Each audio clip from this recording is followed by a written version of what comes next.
যুক্তরাষ্ট্রের পারমাণবিক প্রস্তাবের নিন্দা জানিয়ে ইউরেনিয়াম সমৃদ্ধকরণ অব্যাহত রাখার ঘোষণা দিয়েছেন ইরানের সর্বোচ্চ ধর্মীয় নেতা আয়াতুল্লাহ আলী খামেনি। বলেন, নিজেদের জ্বালানি স্বাধীনতার বিষয়ে ওয়াশিংটনের হস্তক্ষেপ মেনে নেবে না তেহরান।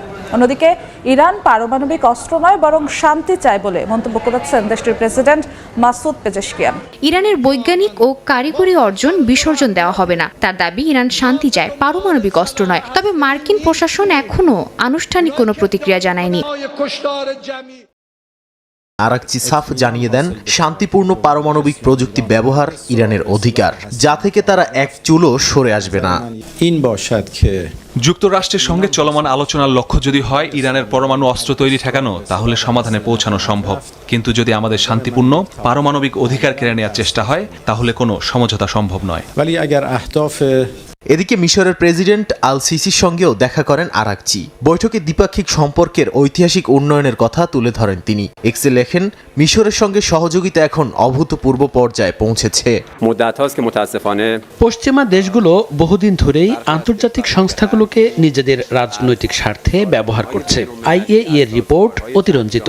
এতে কারা প্রভাব বিস্তার করেছে তা নিয়ে আমাদের কোনো সন্দেহ নেই।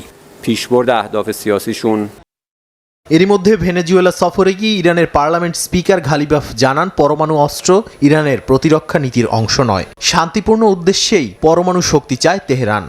খাবার সংগ্রহে যাওয়া ফিলিস্তিনিদের মাথা ও বুক লক্ষ্য করে গুলি চালাচ্ছে ইসরায়েলি সেনারা, এমনটাই অভিযোগ গাজার সরকার পরিচালিত গণমাধ্যম অফিসের। তবে অভিযোগ প্রত্যাখ্যান করেছে তেল আবিব। এ বিষয়ে সুষ্ঠু তদন্ত ও দোষীদের জবাবদিহিতার আওতায় আনার দাবি জানিয়েছে জাতিসংঘ। এদিকে কার্যকারিতা বৃদ্ধির অজুহাতে 4 জুন থেকে বন্ধ করা হয়েছে যুক্তরাষ্ট্র সমর্থিত গাজার ত্রাণ বিতরণ সংস্থা। অন্যদিকে অবরুদ্ধ উপত্যকায় একদিনে প্রাণ হারিয়েছে আরও 27 জন এবং দোষীদের জবাবদিহিতার আওতায় আনার দাবিও জানান দুজারিক। অন্যদিকে নেতানিয়াহু প্রশাসনের এই বর্বরোচিত হামলার বিষয়ে অবগত মার্কিন প্রশাসন। এক বিবৃতিতে হোয়াইট হাউসের মুখপাত্র ক্যারোলিন লেভিট বলেন, এই ধরনের প্রতিবেদন যাচাই করে দেখা হচ্ছে। নিশ্চিত না হওয়া পর্যন্ত ট্রাম্প প্রশাসন কোনো ঘোষণা বা পদক্ষেপ নেবে না বলেও স্পষ্ট বার্তা দেন তিনি।